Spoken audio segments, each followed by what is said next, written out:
I kind of like that approach, but that approach is scary for Yeah. a change agent, right? Because what if I'm bringing up something they haven't thought of? Right. Yeah, that yes, it's like that's exactly I work with leaders and they go, "Well, we don't wanna focus on the job losses." It was like, people know.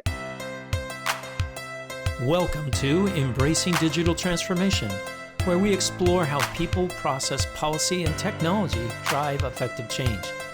This is Dr. Darren, Chief Enterprise Architect, educator, author, and most importantly, your host. On this episode, Transforming Change Through Stories with master storyteller and fellow podcaster, Gabrielle Dolan.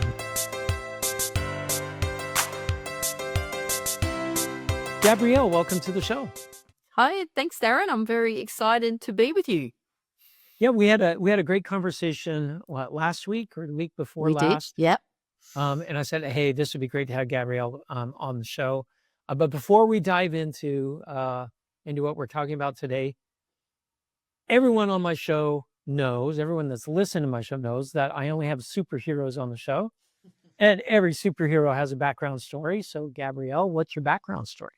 Ah, God, where do I start? But yes, look, I could go back to I'm one of 8 children. I guess That's a growing up. good one. That's a That's good a good one. one. I often people go, I learnt the skill of storytelling with being one of 8 children and sharing stories to get my parents' attention. But no, and what I loved about your podcast is I spent my first careers it was around digital change. So working through the ranks and I started as a mainframe computer operator back in the Oh, 80s. wow. Yeah. So that's showing my age right there because don't even think they have mainframes anymore. But then, yeah, moved from those roles into L&D roles and change management roles and decided, I don't know, about 21 years ago that I think storytelling is something people need to learn. So I left the corporate world and started teaching people storytelling. And probably one other little fun fact is I actually failed English in my final year of school. Not because I think I was just lazy. I think I was just really lazy. And so the fact that I published 8 books, I think the only person more surprised than me is my year 11 English teacher that said Gabrielle lacks basic grammar and, if she applied herself more, she might, get better results. So I was like, okay, fine. It's funny, Gabrielle, because we have something in common there. My ninth grade year, I failed English. And my teacher wrote on the report card, he will amount to nothing. So the first time that I had an article that was published on the front page of a magazine, I signed it and I sent it to her. That, And then I've published 3 books myself, and that's very cool. I've written several hundred articles now. A So couple of years ago, Darren, I was asked to go back to my school to do the graduation speech. And afterwards, this woman came up to me and she introduced herself and she said, I'm the English teacher here and I've worked at this school for 15 years and that is by far the best graduation speech. She goes, and if you were in my class, I would have passed you. And I was like, can I get somehow, when you get an honorary doctorate, can I get like some honorary pass in English?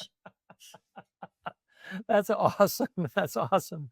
So let's talk about digital transformation and the role that storytelling has in it, because I actually think this is incredible kind of spin on things, because when I talk about digital transformation, I always say people, process, policy, and technology. Always. I mean, that's what it is. And the people part is probably one of the hardest parts.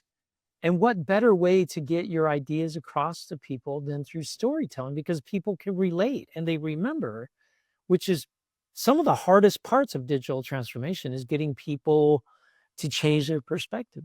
Yeah. Well, I actually think it's the hardest part of digital transformation. So, and because you could have the best technology and the best processes and the best systems, but if your people aren't adopting them and resisting them, then it's going to amount to a nothing. So, yeah, it was in my final years. So, this is going back about 25 years ago when my final couple of years I used to work for National Australia Bank, so one of Australia's largest banks, and they were going through some major digital transformation then. But, again, not sounding old, we didn't call it digital transformation then. We just called No, it yeah. technology change. It was like, um, and it was like one of the very first implementations of SAP. Can you remember, like, an implementation of SAP was a massive Oh, digital yeah. transformation back in the day.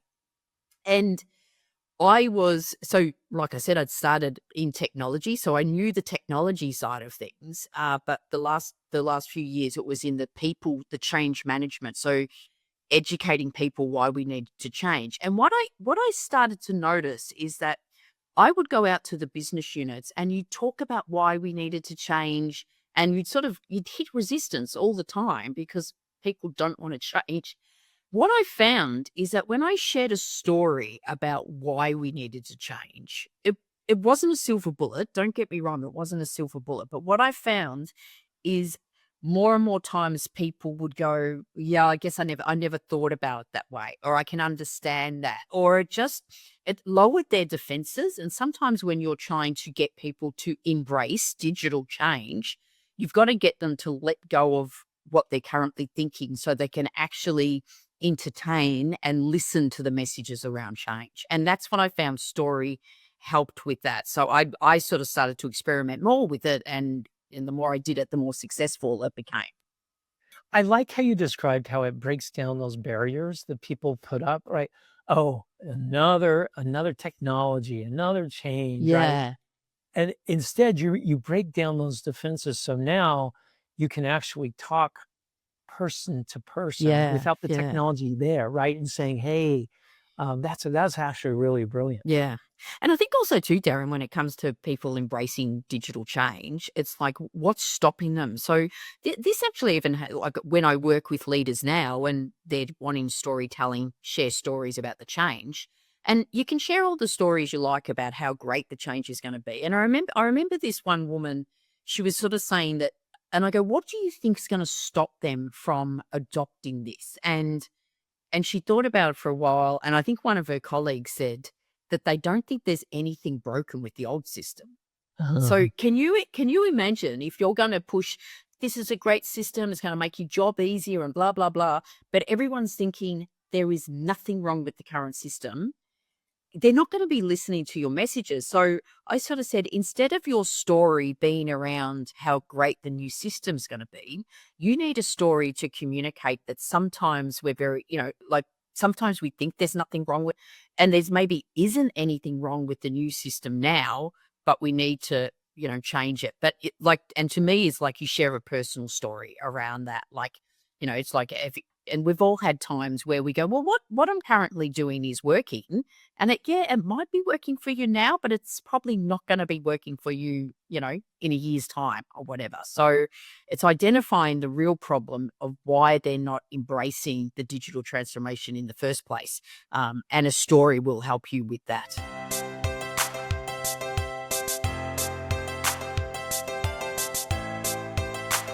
so I like what you said there. We have to find out their motivator Yeah. in both the positive and the negative motivators, right? Yeah. We've got to dig deep into, are they afraid of losing their job? Maybe they're going to retire in 2 years and they don't want to have to learn anything new. Yeah. Or maybe they just have a lot of other change going on in their lives that I can't, now work wants me to change Yeah. things. I can't handle. So I like how you do that first, and then you tailor the story to help them, maybe even show a little bit of empathy in the Yeah. story. Is that? Yeah. It's definitely showing empathy. And I think also too, Darren, I've been involved in digital transformation for probably 30 plus years. And, there's often talk about most of it fails.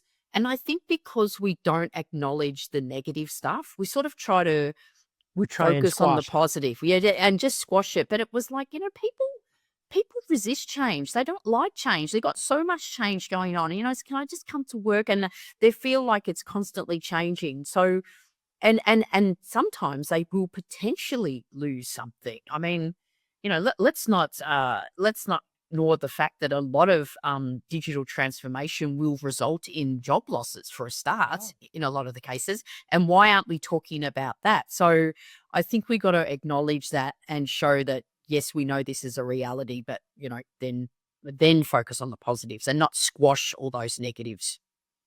I kind of like that approach, but that approach is scary for Yeah. a change agent, right? Because what if I'm bringing up something they haven't thought of? Right. Yeah, yes, it's like that's exactly. I work with leaders and they go, well, we don't want to focus on the job losses. It was like people know, and you can use all different words like we're going to be restructuring or right sizing or whatever. That just equals I potentially will lose my job. Right. And how do you just acknowledge that's going to happen? I remember I worked with this leader, and he very much didn't want to hide the fact that was going to be job losses. He goes, there will be job losses, and I'm not going to shy away from that, and I need to accept Wow, that. that's And I great. spoke to him more about, well, what do you, and he goes, but I really, really want people to know that we will do the best to find them other jobs, and we'll work through them, and we'll respect them. And again, everyone's probably heard that in the past, but do they Right. truly believe it? And so I said to him, you need a story around that so people understand that you truly, truly believe this, because you can say that. You can say you'll be treated well throughout the process, but people don't. And Mhm. and he had a story. He goes, I've actually got a story. And the story that he had was in a previous job, like a previous company. His manager came up to him and said, at the end of the day, he goes, we need to get rid of 50 people. And he gave him a blank piece of paper. He goes, by tomorrow morning, I want 50 names on this paper. And he goes, and if you can't find 50 names, make sure your name's on it. And Oh, he said he remembered going home feeling so like disgusted with the process, and he said, I made a promise to myself then that if I was ever in a position where that needed to happen, I would treat people as people and not as numbers. And I said, you've just got to share that story. And it's through that story, even though I'm sitting here going, yeah, I might lose my job, I now truly believe that that I'll be treated with respect. But it's only through the story that he got credibility around that message, as opposed to just saying, everyone's going to be treated with respect. so I like that because it humanizes us, right? Both the deliverer of bad news and also as the receiver. Like, this really stinks, Yeah. right? I mean, it does. It does when you're going through that. All right, so let's say I'm working through a digital transformation, and there are not going to be any job losses in Yep. my company. All right, Yep. we're like, All "Ooh, good. all right, Great. Yep. but there's going to be a lot of reskilling Yeah. and a lot of training, and it's going to be bumpy and Mm-hmm. hard for the next 3 or 4 months.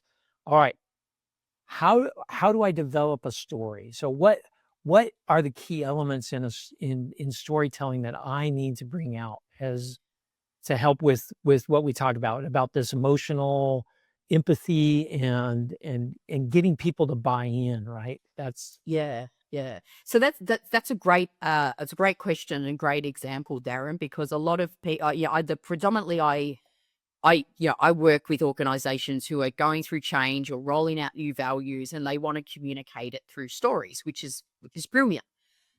And the first place I say is, like, what are all the messages you need to communicate? So, for example, if you're rolling out new values, it's like, well, each of them is a different message. There's a value around, well, integrity. What does that mean? Or courage or whatever it is.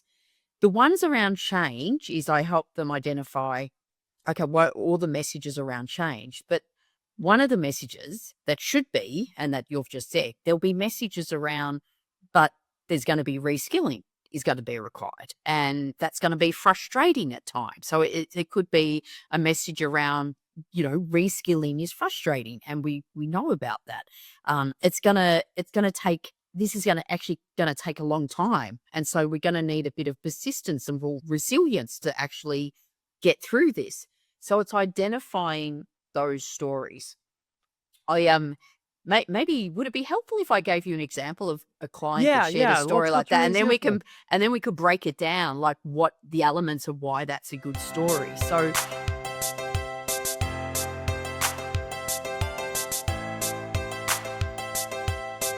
I remember distinctly doing some work with a executive leadership team, and they wanted to learn storytelling to communicate why they were going through the change, which is great.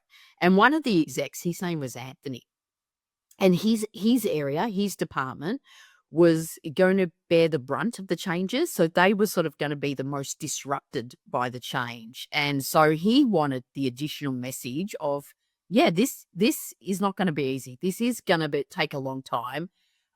We're going to need a bit of, persistence and resilience to sort of get through this. So that was his additional message. Now, and I sort of helped him to say, well, what's a story you could share about that? So before I share the story, what I often say to people is the most powerful stories you can share are the personal stories and attach it to a work message. So when I say it's just something that didn't happen at work, and they're the most underutilized stories, but they're the most powerful stories. Now, some of your work related stories can also be really powerful. So the story I Right, shared before about the exec being told, write 50 people, that's a work story, but it was still quite a personal story for him.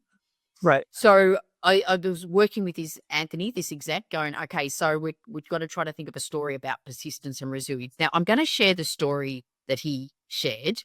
Okay. It's a really simple story, but and then maybe we'll talk about why this is a really powerful story and the elements of it. The story he shared was earlier this year, my daughter Julia started school, and she came home from school really, really excited on the first day, saying, Dad, guess what? They got monkey bars at school. And I noticed on her hands that she had blisters from the monkey bars. And I said to Julia, don't go on the monkey bars tomorrow because it's going to make your blisters worse. And she went, but Dad, I really want to make it to the other side. She came home from school the next day. Her blisters had burst. She'd been on the monkey bars again. Again, I said, don't go on the monkey bars because it's going to make your blisters worse. And this went on for about 2 weeks until she came home and said, guess what I did today, Dad? I made it to the other side. And I'm sharing this with you because it reminds me of the change we are about to embark on. We are going through something a hell of a lot more significant than climbing monkey bars. But imagine what we could achieve for our customers if we have the determination to make it to the other side. Wow, what a great story. Yeah. So And a couple of things I can talk about this, why that story is so powerful. First of all, it's so simple. Like it's about his kid climbing monkey bars, but it's so relatable. And those simple stories are really, really relatable. Now, he's preempted someone saying, oh yeah, but we're doing something much bigger than climbing monkey bars. He's right. preempted that by saying we are doing something a lot more significant than that. So he's preempted that. The other thing, have you noticed all the stories I've shared are really short? Really, really short and succinct. So my guidance to people is aim for about 60 seconds with your stories. Like they could be 30 seconds, they could be super short, and they could be 90 seconds. But if you're getting close to 2 minutes, your stories are too long. And especially if they're personal ones, people will start thinking, get to the point. And the moment anyone starts thinking, get to the point, you're losing them. So there's a real discipline about being super succinct. You'll also notice that when I'm sharing a story, I'm not using the word story. A lot of people go, let me tell you a story. The reason I'm telling you this story, the moral of the story, and they're just using the word story all the time. So It the makes most it of unpersonal, right? yes, it's sort of like, but also too, as our human brain is hardwired to listen to stories. We actually listen to stories differently as human beings. And especially in a work situation where it can be a little bit dry. And if someone says, well, that actually reminds me when I went on an African safari last year, it's sort of like, hello, I'm listening to you differently because the brain has registered you're about to hear a story. So my advice to people when they're sharing a story is start with time and place. So, literally, I Oh, went on an interesting. African safari last year, or when I was a kid, I grew up on a farm. What that indicates is you're about to hear a story. One of the worst ways to start a story is let me tell you a story. Because please don't. So that's a keep them short and sharp. 1 minute, maybe 90 seconds. Start with time and place. You don't want it, and the way you end a story, it's sort of got to get the point across. Because so in that story I just shared, it was like, imagine what we could achieve for our customers if we have the determination to get to the other side. Can you see how that's quite respectful? Like it's Yeah. not like the moral of the story is you Yeah, need to have the because when you do determination to that, you're get to the telling the other side. person Yeah, either I'm not an effective communicator or you're too dumb to understand my yeah. story. Yeah, exactly. And Gotcha. that's one of the biggest mistakes people make is they start to go really directive with the story. And then the person's going, yeah, like I'm not an idiot. Like, and then the story doesn't work. So that's where the real skill is in how you take that personal story, connect it to the business message so people get it. They get the message and they connect with it without you going, the moral of the story is.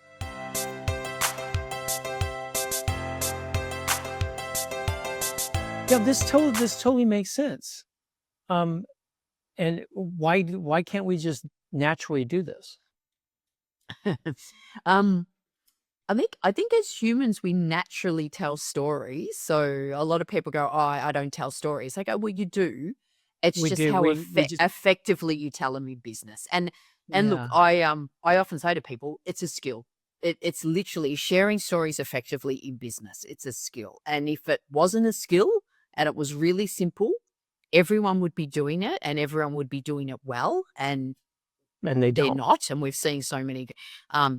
I wouldn't have a job. I can tell you right now, I wouldn't have a job if storytelling in business was simple and easy. I sort of get on one hand, it's like, well, how hard can it be? You're just telling stories, but there's a real skill to that, and what I hope is what I give people is, first of all, I feel like I give them permission. And what I mean by that is there's still a lot of people in business that would say to me, I've just never ever thought of sharing a personal story in business. I've thought it's not professional or whatever. So I give them permission. And then if I give them the skill how to do it, it's giving them the capability to do it, which then would lead to the confidence to actually give it a go. Okay, so here's a serious question. Yes. And All your questions have been serious, Tara. oh, can I make up a story Oh, or should it be a personal story? that's a very serious question. And the answer to that is, well, let me answer that, because a lot of people ask me that. A lot of people go, oh, if you make up a story and it gets the point across, that's okay. Little white lie. So imagine if you were in the audience and you work for Anthony that did the monkey bar story. Uh-huh. And he shared that story with you as a leader. And he doesn't have a daughter. And he doesn't have, or he just said, or you said, God, I really loved your story about the monkey bars. I remember, my daughter doing the same thing. And he went, oh, I just made that up. So where's his credibility? Yeah, it's gone. Right? It's gone. It's gone. And the point is now that's very hard to get back, because can you sense it's more than a little white lie. It's more than a lie. What it feels like is a betrayal of trust. What it feels like is emotional manipulation, and I fell for it. And it's like the credibility's gone. And so I think I say to people, I get that you've probably made up stories in the past because you think your own stories aren't big enough. But the reality is, once you know how, it's so much easier to find your own stories and stick to them and don't exaggerate them. And so, yeah, if you're sharing made up stories, you're running a real risk to your credibility. And also, you'd want to be a bloody great actor if you're making up stories. Well, you brought up another thing, because I've been totally guilty of this. Exaggerating the story just a little bit, right? To make it seem the saying, don't let the truth get in the way of a good story. Yeah. I mean, but what you're saying is that's dangerous to trod, Yeah, right? it is dangerous. And the reason we've exaggerated stories is because we think that the version of the story that we've got Is not is good like, enough. it's not big enough. It's like, no one would be Yeah. I'll add a little bit of mayo here and there. And the point is those day-to-day stories, like the average stories, almost to the point you think, why would anyone be interested in this? Like, why would anyone be interested in a story about my daughter climbing monkey bars? But the reality is they are the most relatable stories, and it's what people connect with, and then they connect with you. And so all the research shows that if you share a story, people not only connect with the story, but they connect with you as the storyteller. So So if you're it's just, ingenuine, yeah, then yeah, then you don't have a genuine relationship, yeah, which absolutely. you and I both know as a change agent, those relationships are what gets you through the tough times of the digital transformation. Absolutely. Absolutely. So the story, and I say this, stories, what we just spoke about them before, they can actually fast track a relationship. So if you're meeting people for the first time, whether it's a new person to your team or a new stakeholder or a new client or potential client, it can fast track the relationship. But they also strengthen existing relationships. So again, as a leader and you've got a team or a project team, when you're sharing personal stories to communicate the message, every time you're doing that, it's strengthening the relationship. And as you just said, a digital transformation isn't a 1 week project. It can Right? sometimes go for years. And how you strengthen the relationship with those people you're working with, and strengthen and maintain that is critical. And like the added benefit of sharing those personal stories is that's what will happen.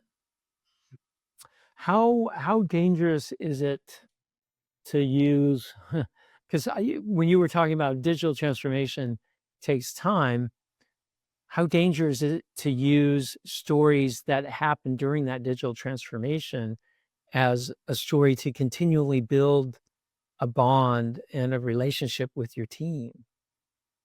Or are they gonna see that as manipulation? Because I I hate to say it, storytelling's a little bit of manipulating, right? Kinda, Uh, or is it not? Or am I think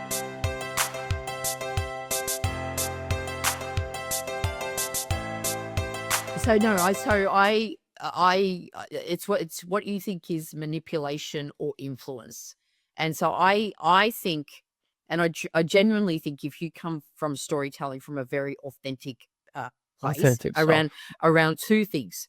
One is you've got to believe in the message. So, for example, if you're delivering a message about this change, but you think it's not a good change, like you don't, then that can start to feel like manipulation. But if you truly believe in the change, truly believe in it, and your story is true, then to me that's inspiring, influence and Inspiring, right. inspiration, not manipulation.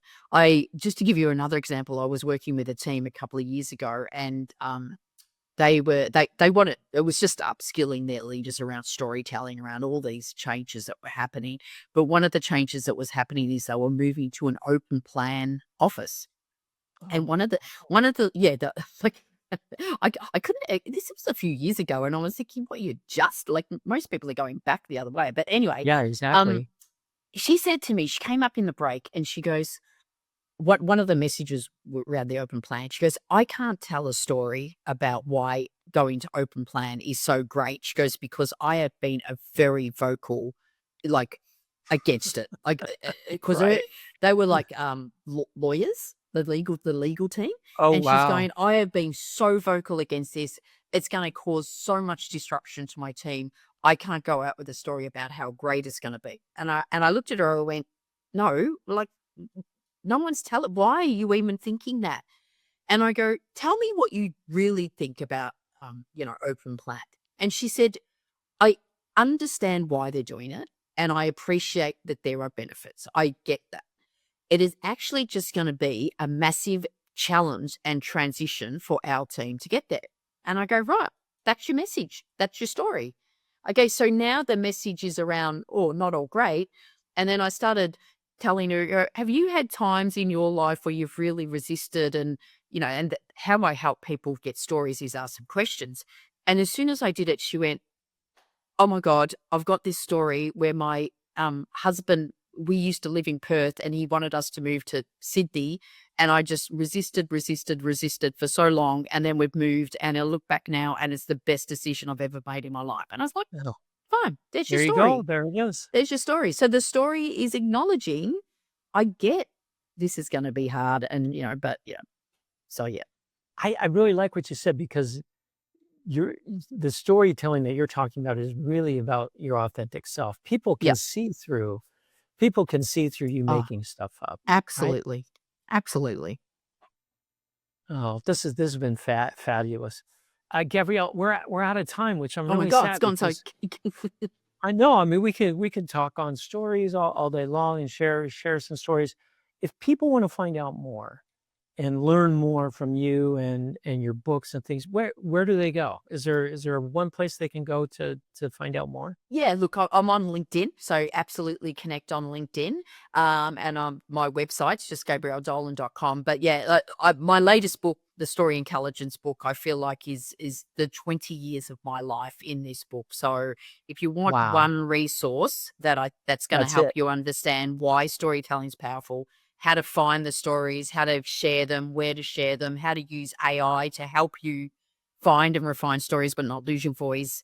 I truly, truly believe that in a world of AI-generated content, our stories are needed so much more than ever. That's where you can find me. Well, hey, Gabrielle, again, thanks for coming on the show. This has been incredible. Thanks, Darren, for the opportunity.